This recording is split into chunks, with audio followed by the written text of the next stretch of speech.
Welcome to the COMC Community Spotlight Show presented by the great folks at Central Ozarks Medical Center, where your health is their mission. And our guest this week is Zachary Prieb, right? He is a missionary and a guy that has overcome a hearing disability, right? You've got those cochlear implants there. Yeah. So I thought both of those things were really cool and that we could chat about that, learn more about that. So thank you for taking the time to come join us. Appreciate it. Yeah, thanks for having me. You betcha. Okay, so I was reading over your bio, and you graduated college, I think, like in '05. Yeah. Biochemistry and a teaching degree. Yeah. Biochemistry, that means you're pretty smart, right?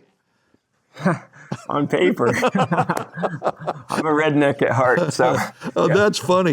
Yeah, I mean, a biochemistry, those are not easy. Those are pretty tough to get. It was fun, actually. I had the opportunity. I started for sports medicine. That's why I picked the school I decided to go to down in San Diego. And my second year in, it was really not lining up as much with job opportunities and those kind of things that I was interested in. And also during that time, I ended up getting a full ride scholarship.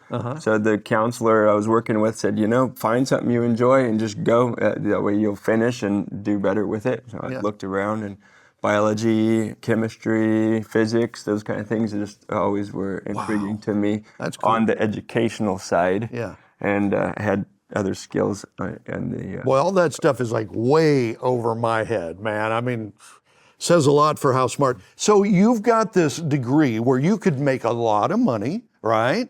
Go out into the world, make a lot of money, but you wanted to be a missionary, right? And you kind of had this dream, this drive to be a missionary kind of in some remote place, right? So you kind of put the biochemistry degree to the side and decide to become a minister, a missionary.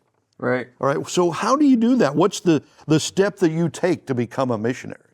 Well, depending on the organization that you serve with, there'll be different steps, different opportunities of getting involved with that. But in my case, I knew from a younger age I wanted to get involved in some kind of mission work. My grandparents had been church planters in Congo, so they were working with an organization in the interior. So it's Congo. in the family kind of a yeah, thing. it's been. My dad was born and raised there in Congo, and my mom's side of the family had been involved also with another organization that sails around the world. It's kind of like, it's called Operation Mobilization. Right. Similar to Mercy Ship's concept, only theirs is a floating book fair idea where they changed the books to match the language, the trade language of each port that they're sailing to. So it's readily available in the language of each people group that they're going around to.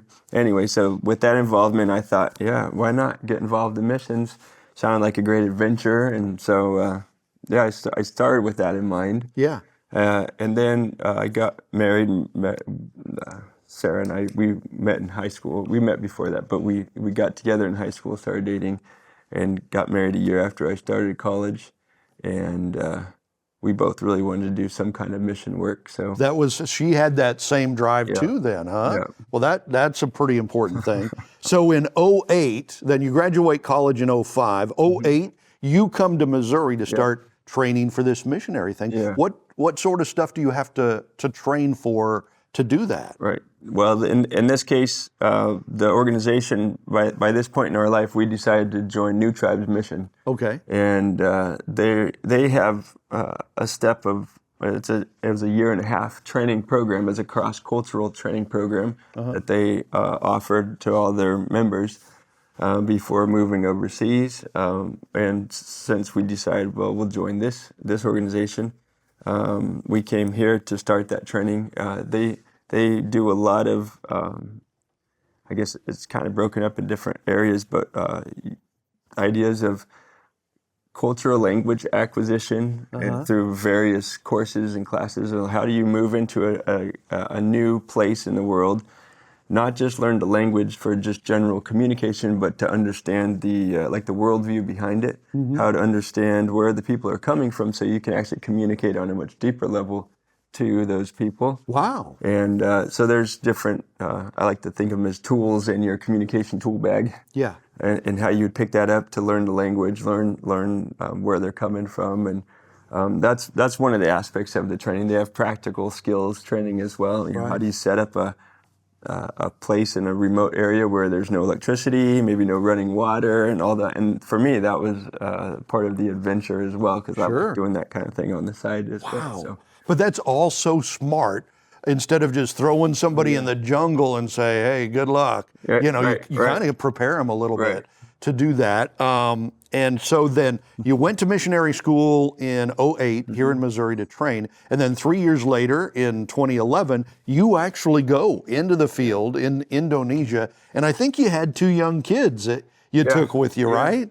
1 and 2 years old? First was about 2, and our second daughter was about 10 months old when we moved out there. Her first solid foods were Indonesian food, rice, and all the other food that they have. So you know, you think it's hard enough to raise toddlers right here in America, where you got all the, you know, electricity and refrigerators and stuff, and you're taking them into the jungle. Was it hard? Was it cool? Well, what was it like? Where we first moved to, I mean, it was jungle terrain, tropical rainforest. We moved to Java to study the language initially for a solid year. We were there about 13 months to initially learn the general trade language in Indonesia, at least to get us to a stepping stone up where we could move anywhere else and continue to learn without needing a teacher's input or that sort of thing. So,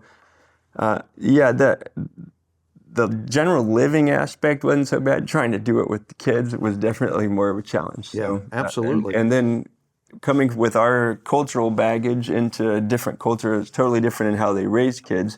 We found that we clashed more on that aspect than pretty much anything else with the culture. Love the people there, love their culture.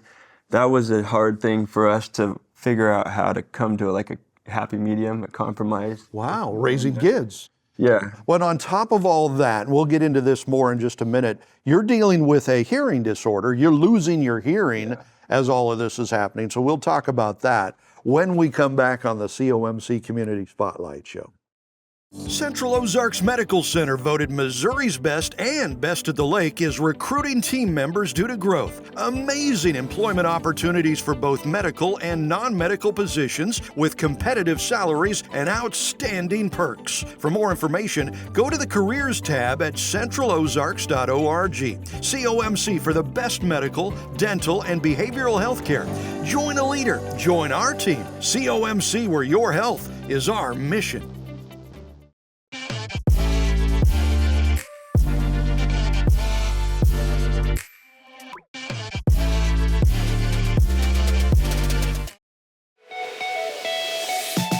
Don't miss out on your favorite show. Watch Lake TV on demand on YouTube, Roku, and Fire TV.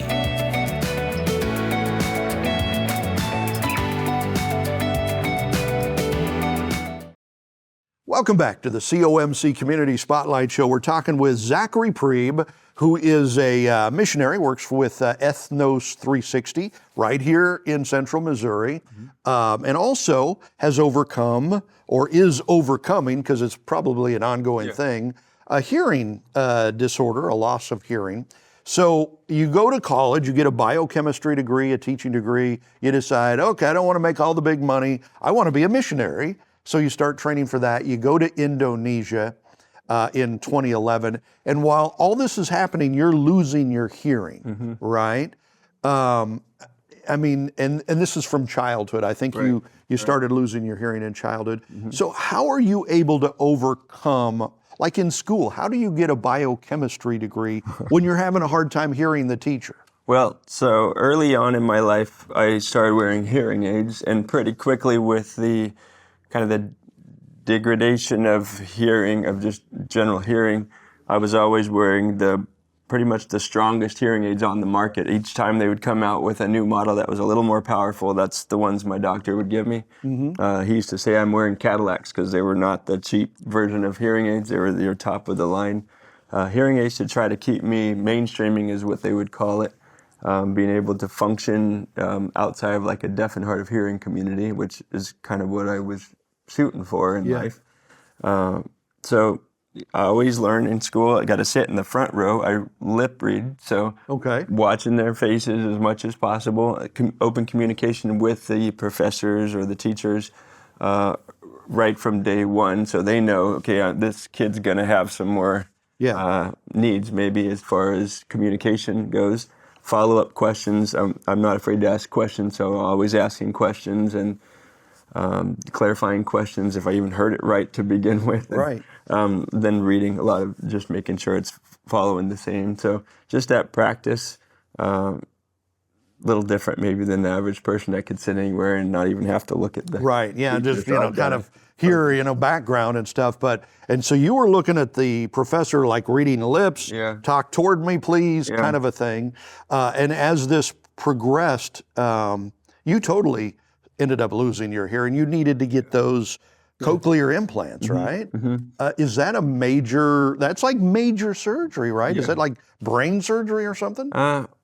Well, it's working in the brain, inside the cochlear. The cochlea is in your head. So yeah, it's a pretty big deal.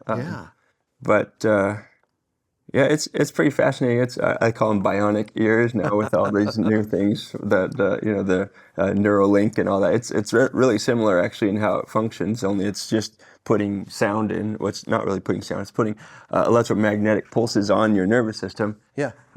From what it's converting sound waves into, and so then your brain has to relearn. Oh, what is this impulse? What is this pulse? What is this pulse? And how to make the difference of this? So it takes a little while to relearn. Yeah. But we got to the point where I was doing 95% lip reading. My speech comprehension understanding had dropped with hearing aids to about 11%.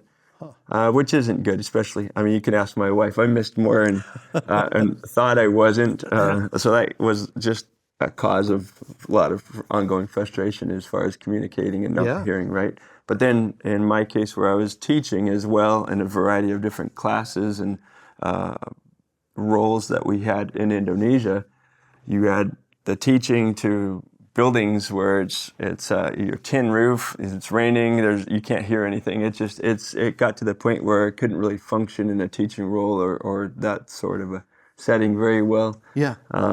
Without hearing anything. And so we decided, down the road, I had already known I was a candidate that qualified because of the type of hearing loss that I had for getting a cochlear implant. It was just a matter of when I felt it got bad enough to actually get one.